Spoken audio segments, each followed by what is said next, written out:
Speech Contest? Yeah. Fantastic. Please come on in. We want to get you a seat. This is going to be exciting. Welcome to the District 40 Speech Contest, Humorous Speech Contest. I am honored to serve as your contest master today. We are in, you are in, and I am in for a thrill. We have the best of the best speakers from around District 40, and we are excited to share them with you today. I would advise that you take note, get your pen and paper out, and observe the best of the best today. I'm going to go over a few housekeeping items. First off, as you have been in speech contests before, we want to give the utmost respect for our speakers and our judges. Please turn off all electronic devices, cell phones, tablets, all of the above. We'll give you a minute to do so.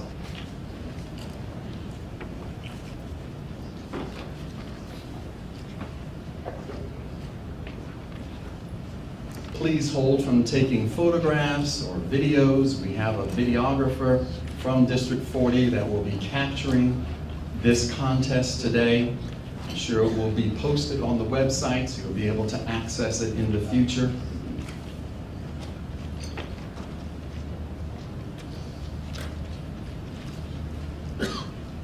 Chief Judge, have all the judges been briefed? Yes.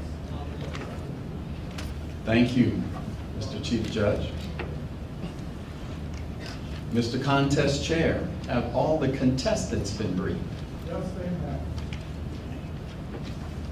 At this time, I'd like to go over the speaking order. Now, let me back up. Before I get to the speaking order, the contestants, I'll go over timing. The speeches, all speeches are 5 to 7 minutes with disqualification under 4 minutes 30 seconds or over 7 minutes 30 seconds. Again, disqualification is under 4 minutes 30 seconds or over 7 minutes 30 seconds. Is there any questions on the timing? Under 4 minutes 30 seconds or over 7 minutes 30 seconds? At 7 minutes 30 seconds? When does the timing start? 5 seconds is over. When does the timing physically begin? Click. When I exit the stage. Yes. No, the first sounding and then with all of the Sounding. Gesture. Oh, I'm sorry. Yeah, it is the first gesture that they do, ma'am. Thank you. Yes. A gesture, word that the contestant makes, the timing begins. Clear? My apologies. Other questions on timing? Yes, ma'am. So the timers are in front. Timers, will you raise your hands, please? Or stand up, thank you. The stage, or the speaking stage, is from my right or your left, the end of this platform, to my left, your right, the end of the platform. End to end. And front of the platform to the rear, which is a wall. Front, rear, side, side. Any questions on the stage area or speaking area?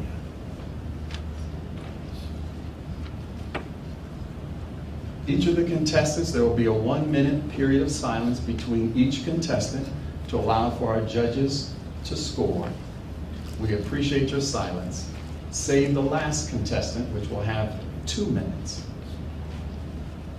The winners will be announced tonight at dinner, so if you can make it, we would appreciate you come back to hear the winners of the contest. Is there any question on the stage area or speaking area. I will announce each speaker thusly: name, speech title, then speech title, name. Name, speech title, name. Now this is where audience participation will take place. I would like for you to hold your applause until after I state the name the last time. Are you ready for a practice run? Okay. Here we go. John Doe. The sky is falling. The sky is falling. John Doe.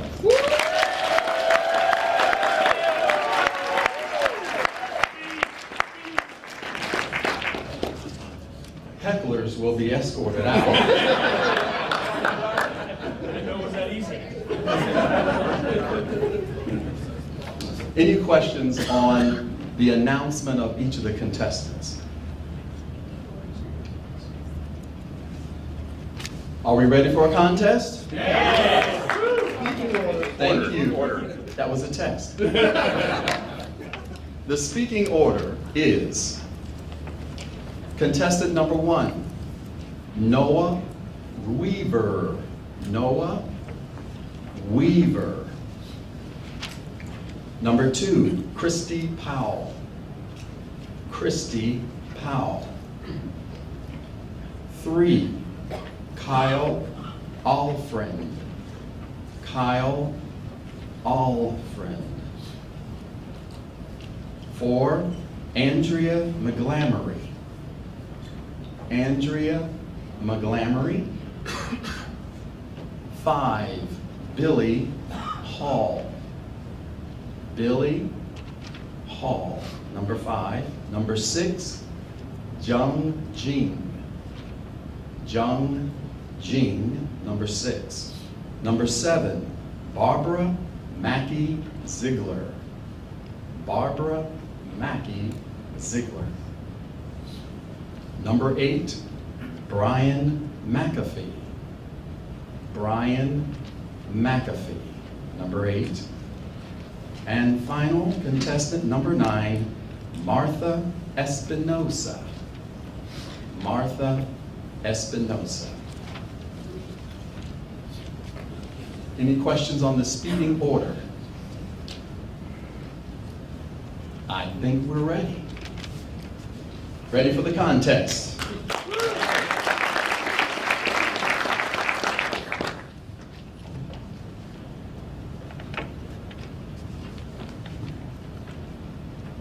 Noah Weaver.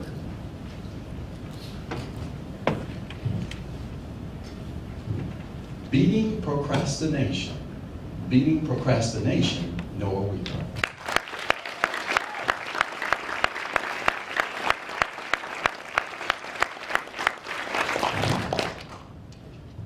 Get this.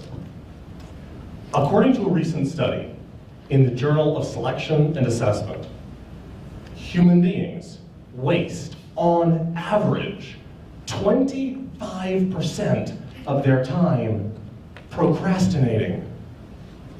That's extraordinary.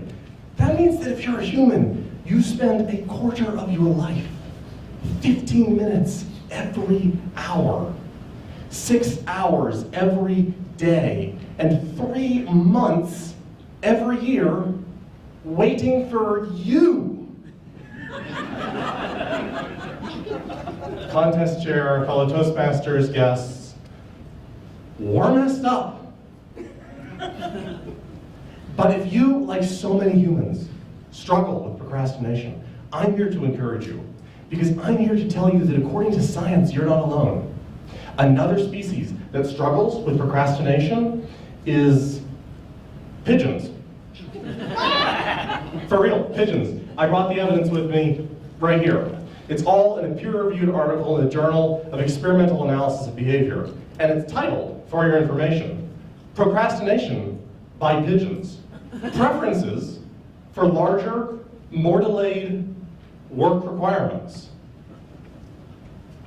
Now, you might not know who's requiring the pigeons to work or what they're putting off, but you do know, by experience intuition, already what science teaches.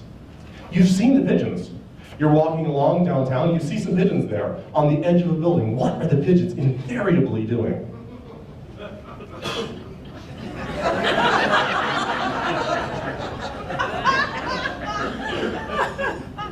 They're procrastinating.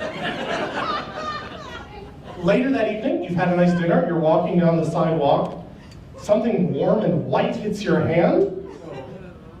That's a pigeon that beat procrastination. Recently, I beat procrastination in an area so many of us do. And today, I'd like to share with you my story of beating procrastination by working out. First day, working out. The alarm clock goes off. Immediately, I spring out of bed, excited to finally beat my procrastination. I drive to the gym, the window down, driving there early, music blaring. I imagine myself just an hour later, emerging from the gym, this massive Greek god with arms the size of Christmas hams, calling down lightning strikes on donut eaters everywhere. These are lies. I will soon discover that I am suffering from what scientists identify as post-procrastination syndrome. That brief period of elation following a much longer period of procrastination, in which the human mind simply forgets all the reasons it procrastinated. As I enter the gym, I begin to remember them. This massive man is in the corner, doing bench presses, lifting more weight than I have ever seen. And he's roaring like King Kong, like he's destroying a small town with every rep. My trainer arrives and he pulls me over at what looks like a medieval torture device, and I climb into this thing, and I barely eke out 10 reps. Then I'm beginning to feel good about myself until my trainer looks at me and says, "All warmed up?" And then I know I'm in trouble. We go over to the barbell section. A steel rod is there on the stand with weights on either end. I grab it and pull and pull and pull, and my hands don't get anywhere closer to my chin. I drop the thing. My trainer takes off the weights, and I curl a naked bar 10 times. Barely. When I finish that, I'm feeling lightheaded. My trainer sends me home without even finishing the workout like a bad school child. To put it in Toastmaster terms, my first experience working out was like giving an entire speech consisting of nothing but like so, you know? Judges, those don't count. So I hobble off back to my car, beginning to think that the pigeons were onto something. And then I drive off into the morning sun in search of donuts. Second day, working out. Alarm clock goes off, snooze. Every muscle in my body is screaming, "Don't do this." Muscles I never heard from are telling me, "Don't do this." And then slowly, painfully, for reasons I'll never even know, I gradually, like a corpse crawling out of a tomb, get out of bed and begin my second day working out. So, here's what I'm learning from beating procrastination by working out. Maybe the first step in beating procrastination is simply to realize that your procrastination has a point. And pretending otherwise doesn't help anything. You see, procrastination basically tells us two stories. One, it will be horrible. Two, you can do it tomorrow. Procrastination is right about both. But the real questions you should be asking are how much more beneficial will it be when it's done? than it was painful doing it? And how do you know you will do it tomorrow if you're not willing to start today? Thank you.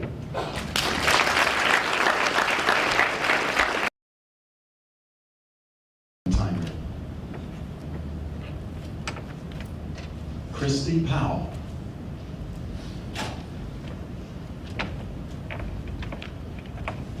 Really?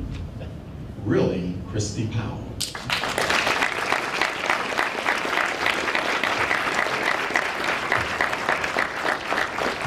On a recent Thursday night, I was sitting on the sofa watching TV with my boyfriend Rick when he turned to me and said, "We should go hiking on Saturday." Really? Mr. Toastmaster, fellow Toastmasters and guests, I didn't say that because I didn't want to go hiking. I said it because Rick hates the outdoors.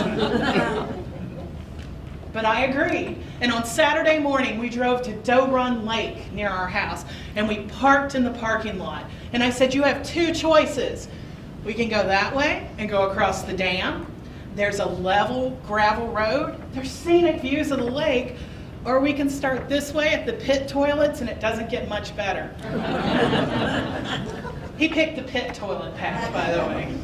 And the first stop along that path is a wooden bridge. And in the middle of the bridge, there are 3 planks missing.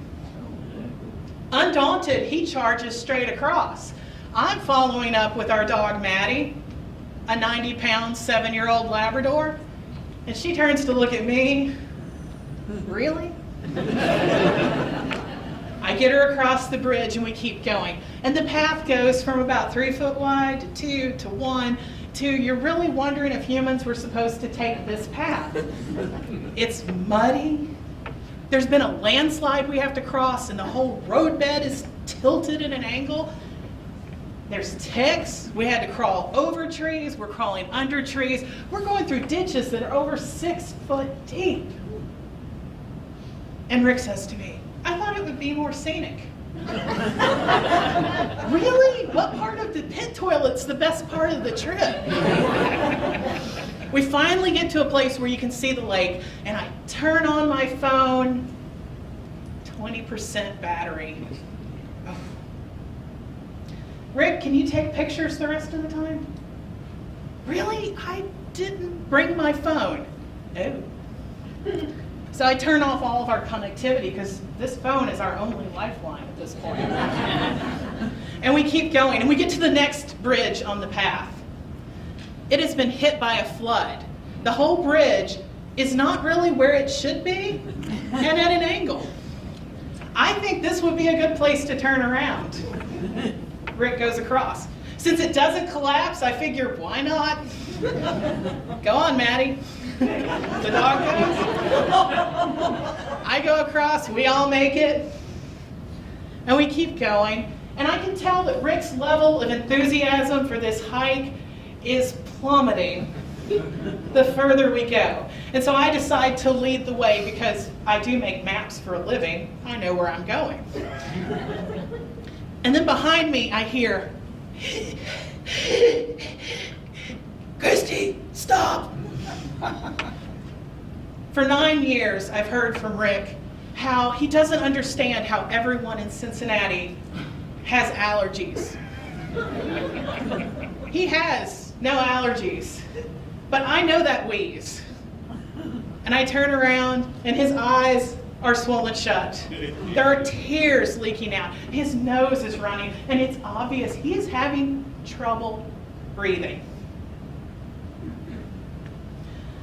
So I cautiously turn my phone on where he can't see me to see maybe how close we are to anything. And that's when I find out there is no cell service where we're at. And if I leave the phone on, those of you who are familiar with no cell service, my 20% is going to go to 0% really fast. So I turn my phone back off. And I say, let's keep going. Let's just keep going this way. And then I see a shortcut. There's a sewer pipe that crosses the lake. It's about 10 feet off the ground. It's about 5 feet in diameter, and it has large metal beams on each side. It's like a balance beam, right? Rick, we should take this. seen you trip on a flat surface. Okay, you're probably right. This is not the best idea we've had. So we keep going. And then we get to another section of the trail, and there's a huge, steep slope, and it's all loose gravel. And part of my brain thought, this doesn't seem familiar, and the other part went, just go up the hill. And when I got to the top of the hill, I realized we were going away from the lake. So I used a little more of that precious battery power. Yeah. We're not on the lake trail anymore. We're heading into one of the neighborhoods. Professional map maker does not mean that I never get lost. So I say to Rick, we made a mistake. We, not I. We need to go back down that hill. Rick has had just about enough at this point, and he looks at me and says, if this way leads to civilization, then that is the way we're going. I am not going back down there. Okay, you go on up to the road. I'll continue on the trail, and I'll bring the car to meet you. Really? Have you never seen a horror movie? This is how people die. You have a point. 200 feet later, we are off the trail. We are on a road with a sidewalk in a suburban neighborhood. And Rick says, how far back to the car on a paved road? 6.5 miles. Really? How did we get to be 6.5 miles from our car?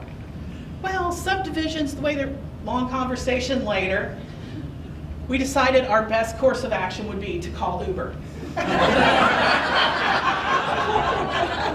So as two muddy humans and a muddy canine sit on the side of the road waiting for their Uber to come, I say to Rick, don't worry, the next time we hike it'll be much better. I'll pick a trail that doesn't have all these challenges.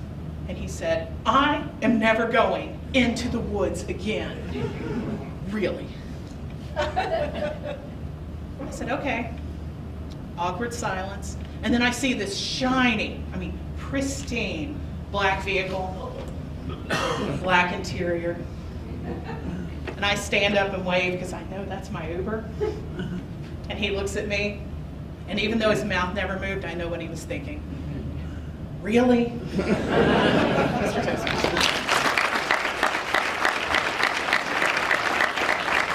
Madam Timer. Kyle Alfriend.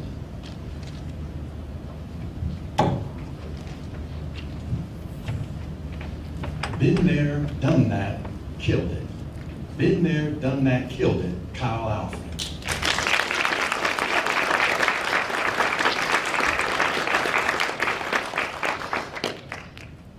My son, 15 years old, signed up to run the Columbus Marathon. But a few weeks, 6 weeks before the race, he became ill and wasn't able to compete. So he came to me and he said, hey Dad, I got a great idea. Why don't you run the marathon in my place, in my name? Now most people looking at me, their first thought is usually not, I bet you that guy's great at marathons. But 6 weeks later, there I was, at the starting line, with a few thousand other runners to compete in the 26.2 mile race. A cannon exploded and I took off, and I'm running hard as fast as I can.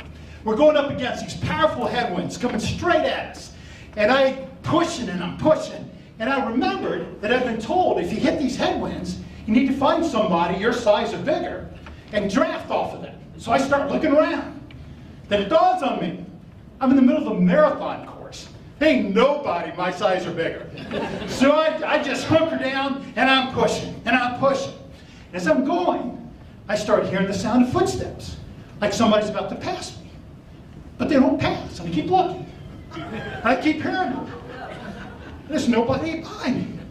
Then I look all the way around. There's 9 people in a perfect line using me as their windshield. It's ridiculous. I just kept going. I looked like a giant mother hen being followed by her chickens. And I'm going along, they followed me for 2 miles. Until I finally stop, I have to use a porta john. And I come out, all 9 of them are standing there, they're waiting for me.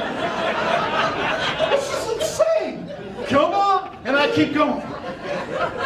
Finally we get to a turn, get out of the headwinds, everybody disperses, and I keep going. Mile 13, I'm starting to hurt now. But I'm grinding it in, and I'm looking strong. I'm standing up tall. Just fake it till you make it. Keep going. And then another runner comes up beside me and says, "Hey man, you're looking strong." I said, "Oh really? You too, man." He said, "No, you look just like Philides." Who's Philides? He said, "Oh, that's who this is all about. He's an ancient Greek warrior. He ran from Marathon to Athens to save the Greek army." "Oh really? I'm a Greek warrior, huh?" Pretty cool. My chest comes out, I stand up taller, start running faster. I'm a cool Greek warrior. Then he says, "Yeah man, 26.2 miles. That marks the spot where his heart exploded and he fell over dead." Why would you tell me that now? What is wrong with you? So I kept running faster just to get away from this idiot. Kept going. Mile 20. Now I'm hurt. I need a new focus to get me through this thing. So I look way up ahead as far as I can see.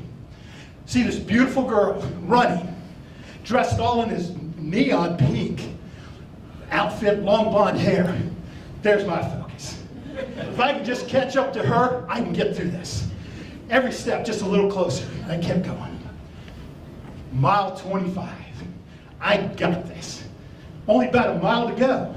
Girl in pink, only 50 feet in front of me. Then suddenly she stops. Stops in the middle of the road. And she goes up to the curb holding her legs. And as I run by, I see she's crying. She's saying, "I can't go any further, not another step." And these spectators are saying, "Oh, it's okay. You did good enough. You should still be proud." And I kept going. And as I ran, I thought about what they said.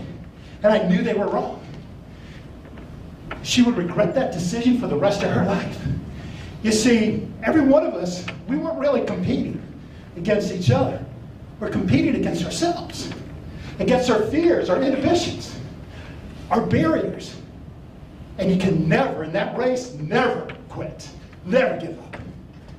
See, the reason I was out there running with my son's name on my shirt was that 6 weeks earlier, my son had collapsed at school, was rushed to the hospital. And that is when we found out. At 15 years old, he had advanced stage 4 leukemia. And that's why I was running. And as I kept running, I thought about the words that he had told me and what got me through all those miles the night before the race. When I went to see him in the hospital while I was on chemo, he said, "Dad, chemo and cancer, they rip my body to shreds, tear me apart until my body can't go any further." And it is at that moment that my heart takes over and carries me to the finish. And that's what got me through those miles. And as I thought about those words, at that moment I knew exactly what I needed to do. So I turned around and I ran back to get the girl in pink. So now I'm running against like hundreds of runners coming right at me, dodging each other, look out! And I'm going, some guy on the sidelines yelled, "Hey man, you're going the wrong way."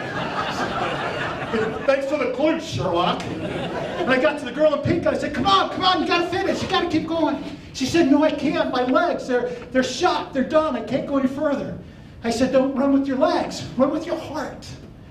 And she took my hand and she got up and we continued together, walking at first and then picking up the pace to a nice, strong, steady pace.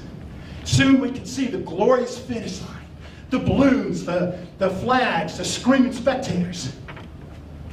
And I looked at her and I said, "We've got this, you and me. We're gonna cross this line together." And she looked at me and she said, "Not if I get there first." And she won't! What are you doing?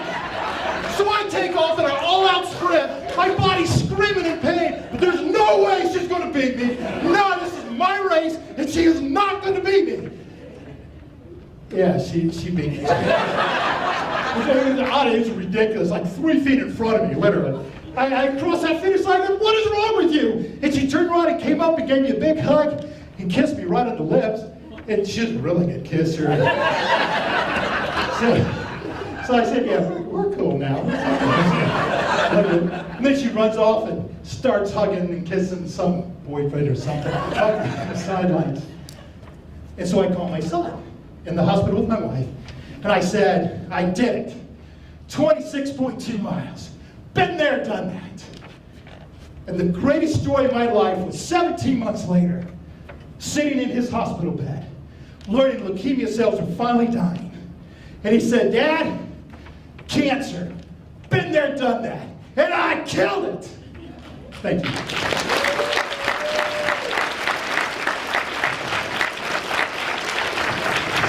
Thank you, Madam Timer. Andrea McGlanery.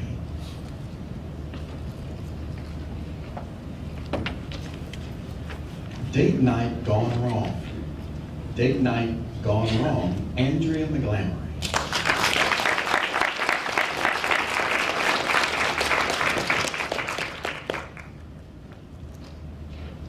Yes, date night.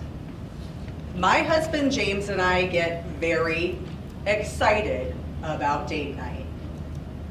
We don't have any family in town to help us with our 2 young children, and a good babysitter is hard to find, not to mention expensive. So when we get the chance for a Friday night out on the town, just the 2 of us, we get pumped. We giddily talk about where we're going to go and what we're going to do. And then, like any good suburban parents, we go out to dinner. Boring. An hour later, we're left wondering, well, what now? Do we go dancing? Oh no. James is a very bad dancer. 0 rhythm, I promise you. Nobody wants to see that. So do we go to a movie? We're not really movie people. Plus, if we really wanted to watch a movie, we could do that at home from our couch. But we do like roller coasters. Aha! Kings Island. That's what we'll do. That's where date night all went wrong. It started out okay. James and I were running around the park like kids in a candy store. We rode the Diamondback, the Banshee, the Racers, the Drop Tower. And we may have made a few trips to the beer garden. It's date night. Don't judge me. It seems like James and I rode every ride in the park that night except the brand new roller coaster, Mystic Timbers. Unfortunately, James and I had been having so much fun, we didn't realize there was only 5 minutes left until the park closed. And that's when things went from good to bad. I assumed with only 5 minutes left until the park closed that James and I would leisurely make our stroll towards the exit and not ride Mystic Timbers. But James had other plans. He took one look at his watch, one look at me, and said, "Run!" I'm gonna let you in on a little secret. You see this body? This is not a runner's body. I don't even like running. I hate running. But I didn't want to miss out on an opportunity to ride Mystic Timbers with James. So I took a deep breath, and I did the unthinkable. I took off after him. And here I am running through the park like a mad woman. My arms are flailing. I'm gasping for air. People are wondering if I'm okay. But I mustered up every ounce of energy I had in my body. And I ran all the way across the park and got in line before they shut the ride down. And at this point, I think I'm in the clear. Take a break, double over, catch my breath for a little bit. Oh no. I look up and there is James still running full speed through the queue line. He's bobbing and weaving through the bars just to make sure he gets up front fastest. I'm irritated. I'm tired of running. I'm tired of being left behind, and I have got to find a way to catch up to him. As I'm contemplating my next move, this brilliant idea came over me. I am going to ninja my way through this queue line. Let's talk logistically about this for a second. Have you ever seen a queue line? It consists of two metal parallel bars, one here, one maybe right here. And they run the entire length of the line to separate the people. My plan was to put my hands over my head, dive between the two bars, and gracefully tuck and roll when I got to the other side. Seemed like a good idea. Maybe it was the beer garden talking. Maybe I was delirious from a lack of oxygen to my brain after running across the park. Either way, I was committed. Put my hands up and my feet left the ground. And I had just enough time mid-air to think, this probably ain't gonna work. And then wham! My head hit the bar and my body hit the ground. But don't worry, I was only unconscious for about 15 seconds. When I came to, I was met with extreme pain as a knot the size of an egg was forming over my left eye. And I just remember standing there thinking, don't cry in front of these people. But I'm a trooper. I ran all the way across the park to ride that ride, and that is exactly what I did. Went home and I didn't think anything else of it. The next couple of days are when things went from bad to worse. Saturday was okay. I got up, the swelling had gone down, I was feeling all right. Sunday, even less swelling, except this greenish, yellowish tint had started to form in the corners of my eyes, but it was probably nothing.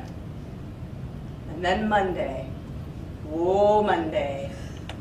I was getting ready for work and I took a look in the mirror and I had two undeniable black eyes. These were the kinds of black eyes that no amount of makeup in the world was going to cover up.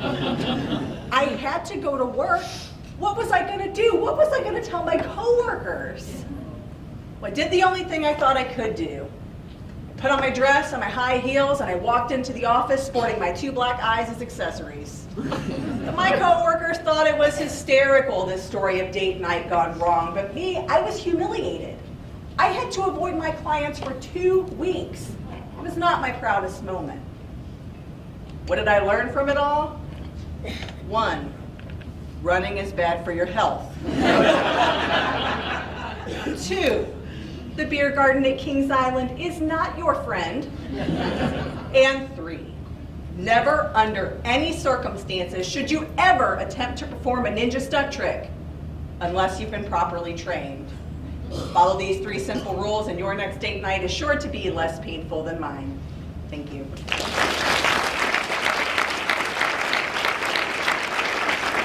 Madam Timer.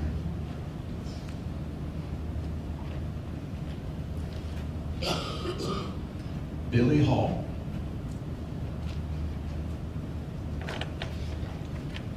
The law of attraction. The law of attraction, Billy Hall.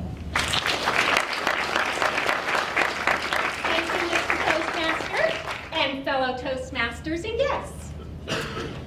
Have any of you ever been watching television and you all of a sudden see a commercial of some new whatchamacallit that you thought of a long time ago, and now some guy's making like a gazillion dollars off of your invention? That's how I feel when I go to the bookstore.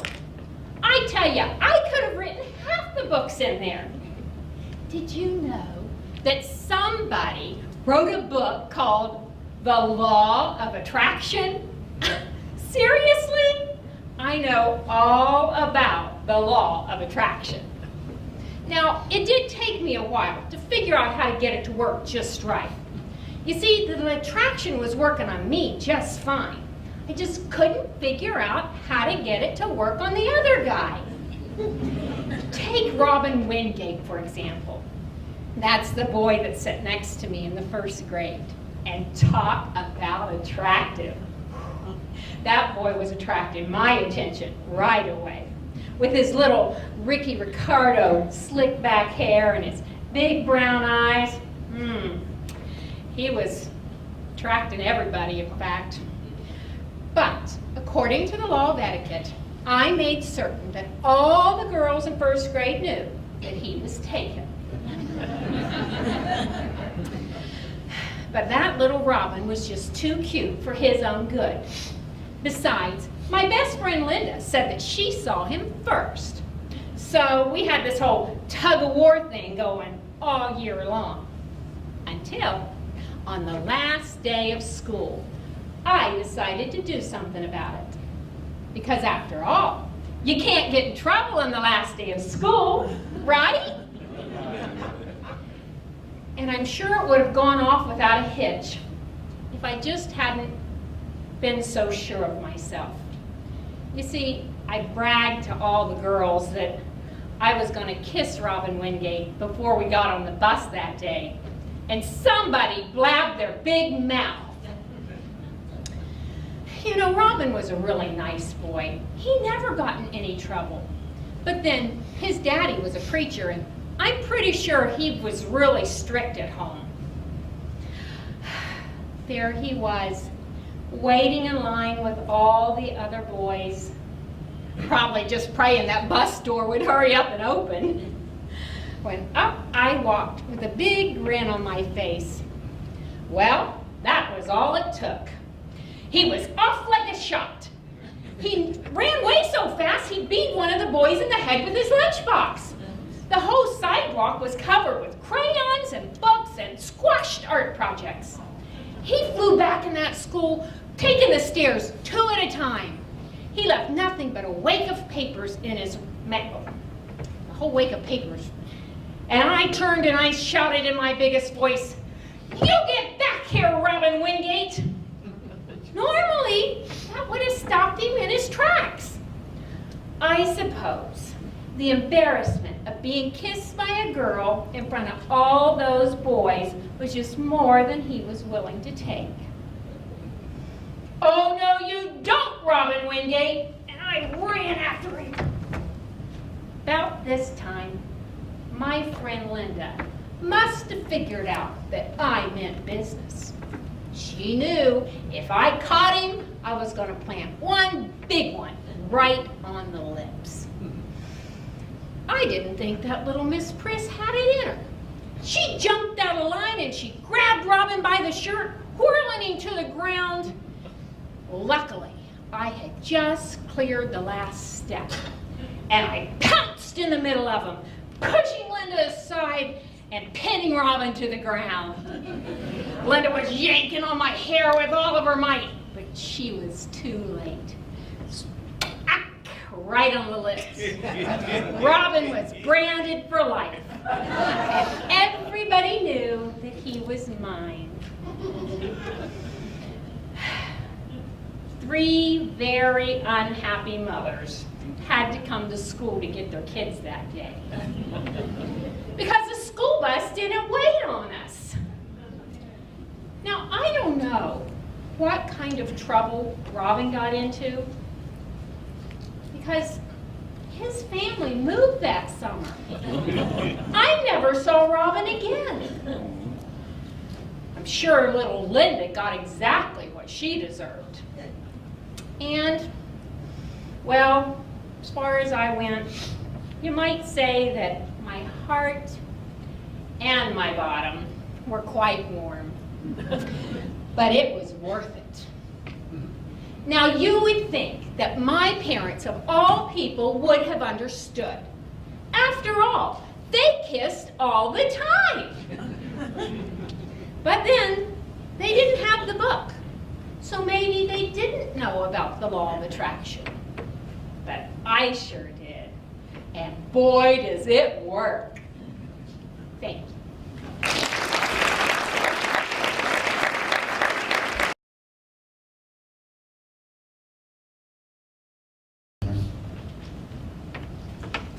Jung Jin.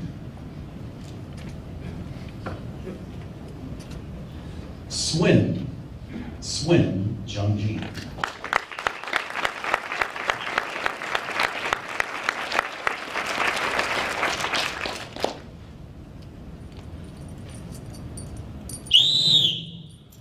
This year, I win swim gold medals. That's what I got. Do you want to have your gold medal for your life? Yes. Great. I want to share with you how I involved this swim business. Back several years ago, a physician friend, she said, "Hey, Zhongjing, you got old. You shouldn't run. You shouldn't jump.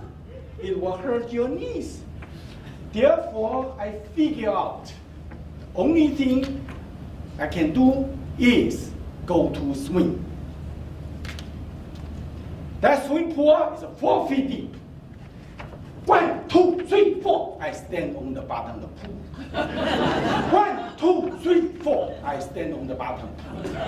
I instantly went to the Hudson, Ohio to compete U.S. Master Swim, 50 meters. 1, 2, 3, 4. Stand on the bottom of the pool. 1, 2, 3, 4. When I touch the edge. Chief Judge says, "Young man, could you not stand on the bottom of the pool?"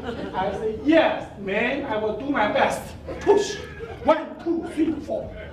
Stand on the bottom of the pool. When I reached, I have a biggest applause.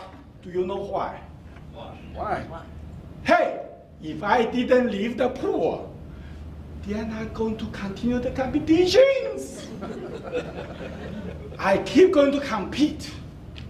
You see, I win all those ribbons I didn't print in my basement. Do you know how I win the 4th place? Hey, 4 people compete. Do you know how I win the 3rd place? 3 people compete. Now, how I win the 2nd place? 2 people. My gosh, you guys are smart. However, I vividly remember I went to the Worcester, Ohio, 200 meters backstroke. Jumping, 1, 2, 3, 4. I didn't stand on the bottom. Okay? 1, 2, 3, 4. When I reached the first 100, the announcer said, "The next event is pushed for another 100.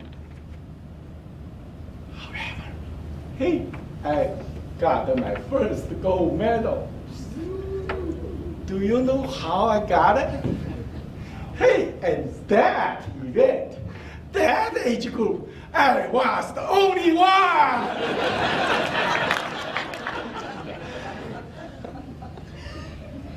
Then I went to the U.S. Master National Champion. At that time I was new. I did not know the big difference between the backstroke and the breaststroke. Therefore, I marked everything right, even marked 1,500 breaststroke. When I went there, I saw the program. I said, "What is the breaststroke?" I will spend $1,000. Therefore, I asked the coach to teach me. I practiced entire morning. Make sure every movement is a legal movement. Afternoon comes. 100 meter breaststroke. 25. 25. 25. How many? 75 already, right? I came back in the middle. I never exercised those muscles. I have a crack and spasm, so I fell in the water. Poor.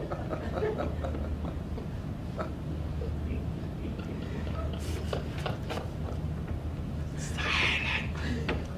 2,000 eyes look at me. All of a sudden, there was a girl jumping and grabbed me on the side. I lay on there. I said, thank you, thank you, thank you. The lady said, sir, I need to thank you. She said, look, this is U.S. Master, national champion, master swimmer. Without you, how can I show off as a lifeguard?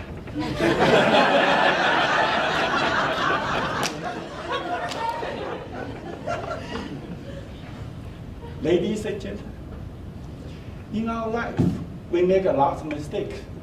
Just like competition, I do not know we shouldn't stand on the bottom of the pool. I did. You did too. And sometimes people give us applause for wrong reason. And sometimes you win your first medal because you're the only person compete. However, I guarantee every one of us experienced before we fail in our life, fail in the bottom of your life.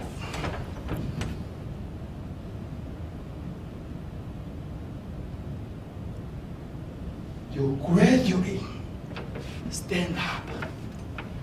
When you stand up, I want you to do one thing. You announce to the world, I learned from all those lessons. And then you tell every person in the world, you got your gold medal for your life.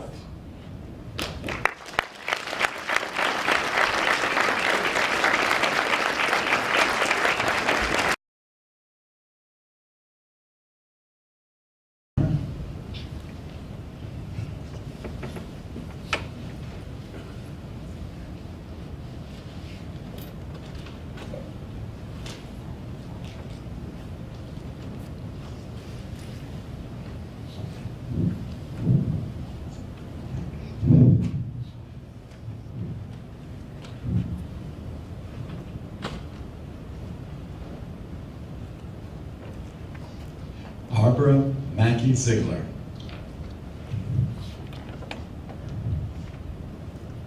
The cell phone lot, Barbara Mackey-Zeigler.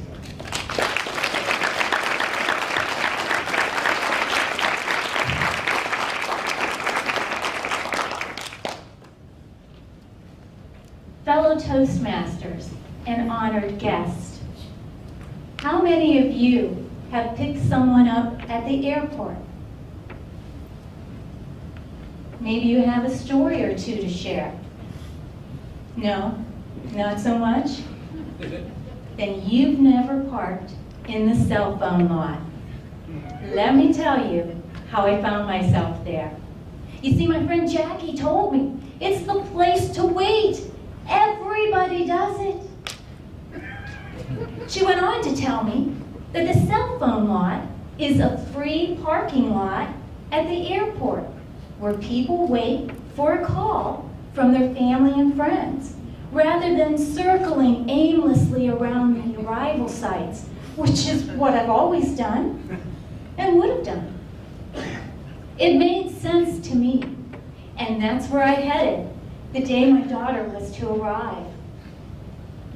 I managed to make record time and squeezed into the very last spot in a jam-packed lot. I even had some time to spare. Turning off the car, I rolled down my windows, leaned back, and closed my eyes. I could feel the gentle breeze on my skin in the sunshine. I could hear the roar of the planes overhead as they came and went. I could hear a voice. The person you are trying to reach is not available. Please hang up and try your call again later. A voice coming from the big white Subaru next to me. Looking out my window, I realized the car was running.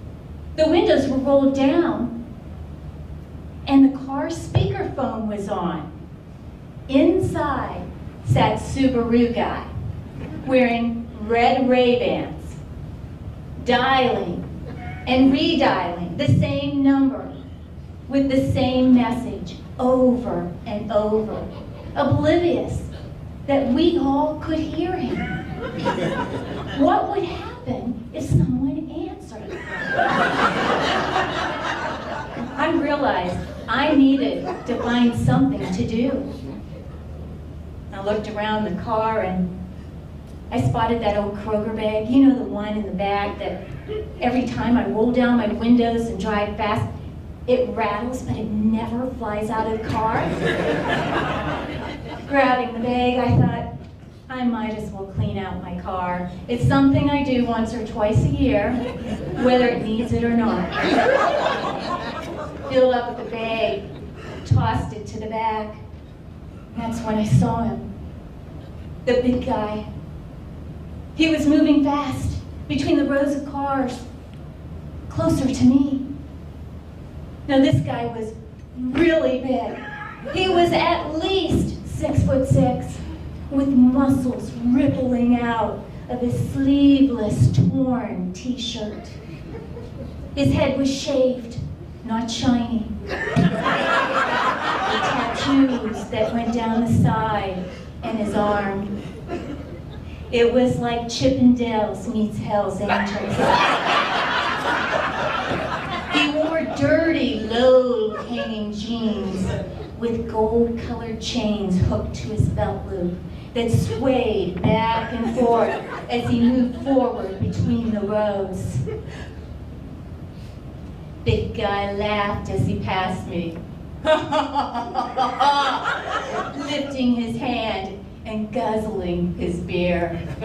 That did it for me. I was not getting out of the car. Just then, the car in front of me began to move. They must have gotten their call and were headed out the lot. Maybe I would be next to get my call. Immediately, another car pulled in, facing me. Now this car had a very short front end that sloped down. She was close, less than 5 feet away, pretty, with long brown hair. Right away, she began readjusting her rear view mirror and inching forward. This looked good. Maybe a makeover or some makeup tips, something I could learn from. I found myself scooting forward. I didn't want to miss a beat. And then she began.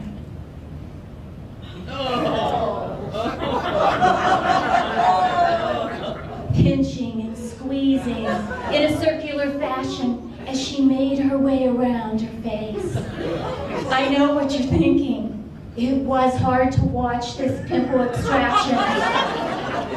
And yet I couldn't stop. It was like I had a front row seat in a horror movie with nowhere to go. I found myself scooting down. In the background, Subaru guy was dialing and redialing.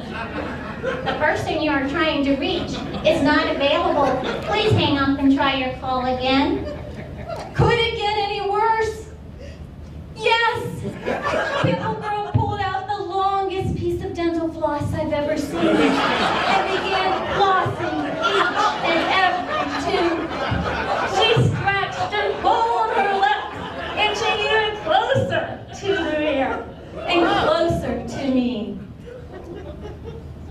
Pimple Girl pulled the same piece of floss and started the entire procedure once again. Just when I thought it might never end, the reinforcements arrived. I got the call. My daughter and grandbaby girl were ready for pickup. As I drove out of the lot, leaving behind Subaru guy, big guy, pimple flossy gal, I realized I had just been in some weird type of forced intimacy with this group of people I didn't know, who were all doing their own thing, and yet I was part of it because I was watching. My tip to all of you who pick up family and friends at the airport, consider the cell phone lot. It's free, convenient, and close to pick up. But remember, bring something to do because I may be watching you. Madam Timer. Brian McAfee.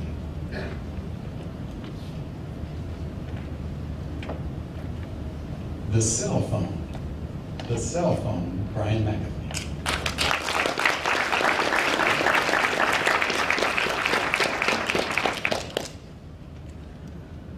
The phone has changed drastically in our lifetimes. Once a fixture of the household, now we can't leave home without it. Is this progress? As a child, I used to play on the rotary phone. How many people remember the rotary phone? For those who don't, which there's probably 2 people in here, you would dial in a circular motion. You had to make sure you go all the way up to call the correct number. I spent hours practicing on the rotary phone. But what I really wanted was somebody to call just for me. Do you remember your first phone call just for you? Hi, Jay, where's my friend Kevin up the street? He called me. He said hi, I said hi. He said come over, and I said okay, and I went over.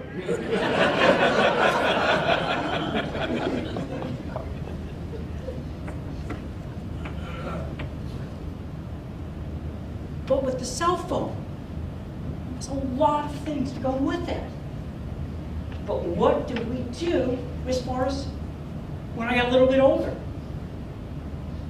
Prank calls. Do you remember making prank calls? Do you? Hello, is your refrigerator running? Why, yes. Well, you better hurry up and catch it. Hello, is Mr. Wall there?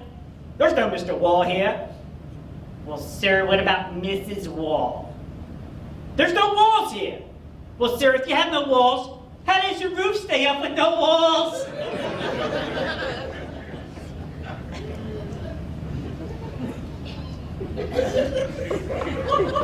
But when we aged, got near and enter teenage years,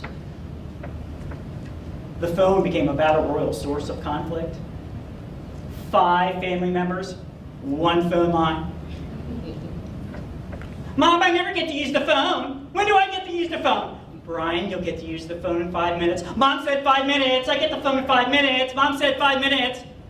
Who picked up? Who picked up? You've been on the phone all night. How much longer? 5 minutes. Mom said 5 minutes. I get the phone in 5 minutes. Can't you see I'm on the phone?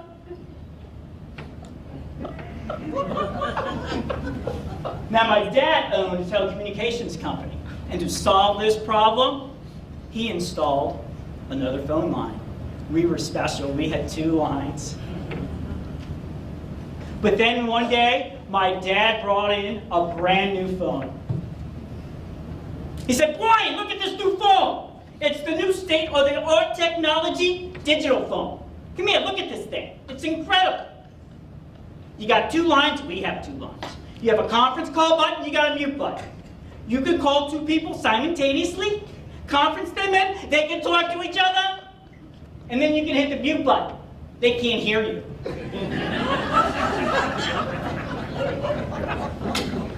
I thought to myself, this is the most incredible prank calling machine I've ever seen in my life.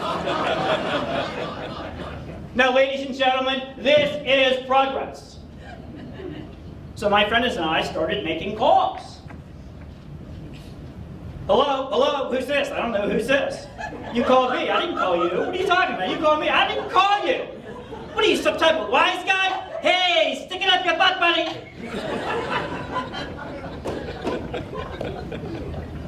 But what we found is, if you called two people who had a close relationship, they would initially be inquisitive who called who, but then they would have a conversation and we'd listen in.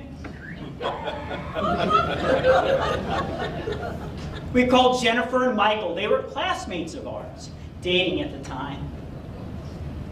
Hello? Hello? Michael, is that you? Jennifer? I didn't call. Well, that's really strange, Michael. Well, maybe the wires got crossed. Well, Michael, I can't wait to go to the symphony night.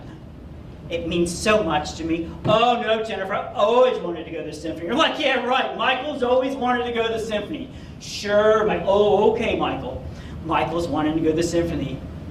Michael, I've always wanted to go to the ballet ever since I've been a little boy.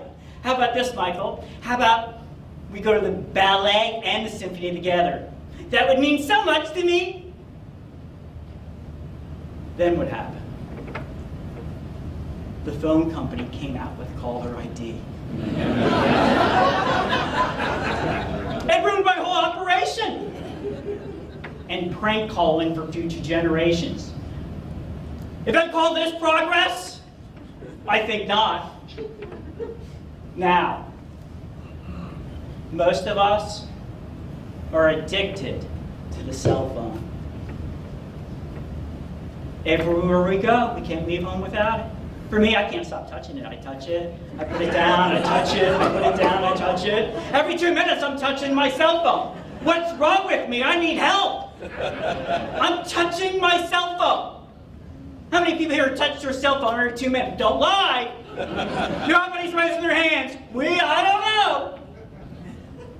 But we used to be the pranksters. Now, the prank's on us. Who are the pranksters now? The cell phone companies. They're laughing at us. Because you know what they came out with? They came out with a family plan. They got us addicted, and all of a sudden the whole family's addicted. You go to the family event, they're all on their phones, chatting away, text messaging. They're not talking to you, they're waiting for their next email, text message. Now for the kiddies, the Snapchat. A Snapchat?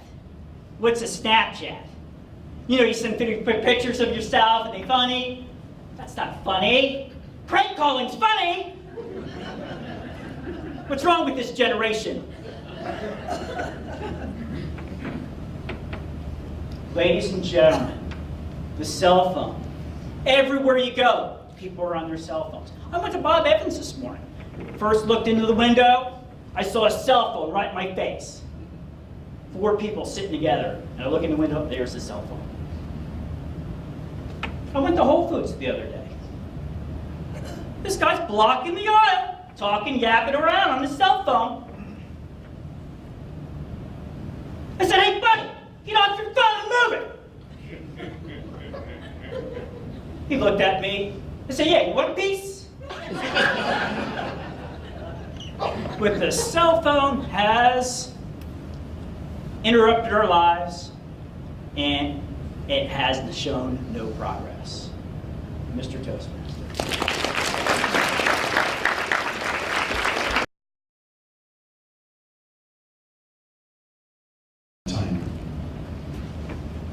Martha Espinosa.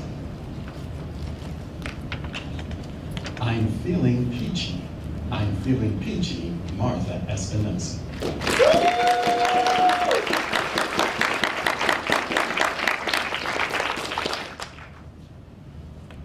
Hola amigos, es un gusto estar hablando con ustedes en mi idioma natal, aunque sé que nadie me está entendiendo. It doesn't surprise me that you were not able to understand me because I was speaking in Spanish. What it may surprise you is that I am sure that right now there are still people in the room who still are not able to understand me, even when I am already speaking in English. But I am going to blame it all to this strong but sassy accent. Fellow Toastmasters, I am bilingual. Therefore, when I speak in one language, I have the two languages present at the same time.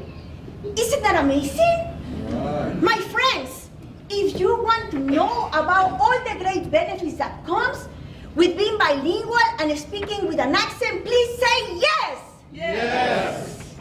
Well, you will need to find another person to tell you about that. Because today, I am here to share my dramatic life and what it's like trying to communicate when you talk like this. For example, when you are driving and you get hungry, what do? You stop by at a drive-thru because you link that action with easy, convenient, fast. I link the same action with difficult, time-consuming, pain in the butt. I remember when I went to McDonald's a few years ago, and after placing a very simple order, I add an additional item, and I said, can I also get an extra bag of ketchup? And I hear, I'm sorry.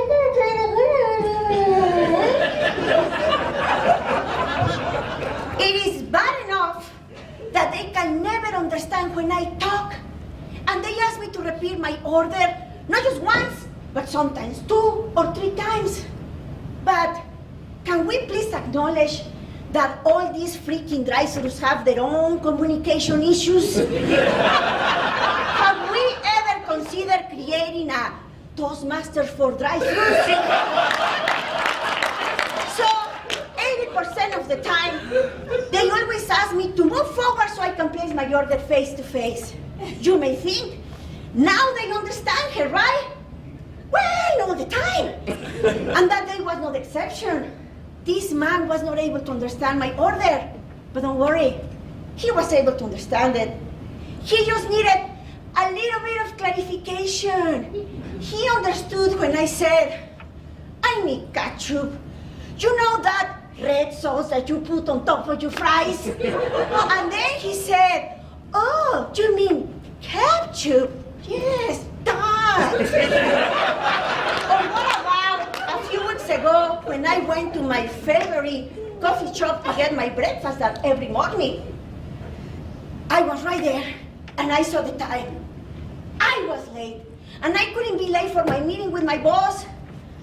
I knew that I needed to make it through the drive-thru like a normal person. As I was moving forward, here I was face to face with my worst nightmare, the drive-thru. I look at him, he looked at me, and before I could speak, I thought, Marta, if in McDonald's they are not able to understand you when you want ketchup, ordering what you always order, your fruit explosion muffin, is a los varo. You need to settle for less. So I said, give me a large coffee and just give me a plain bagel. I don't even like plain bagels.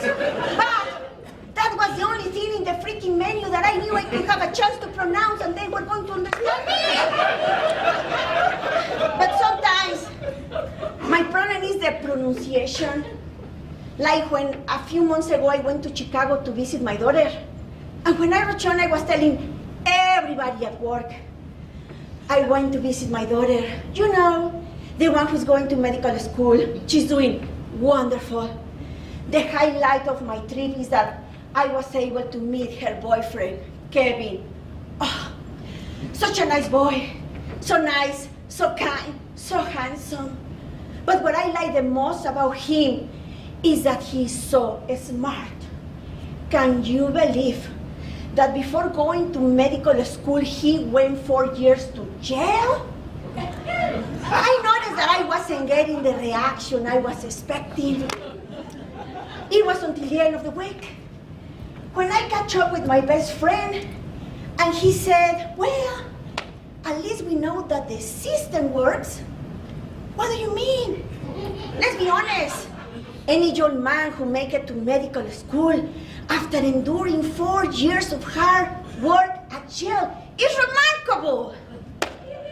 And then I understood my mistake. I should have said that he was so smart because he spent 4 years in Yale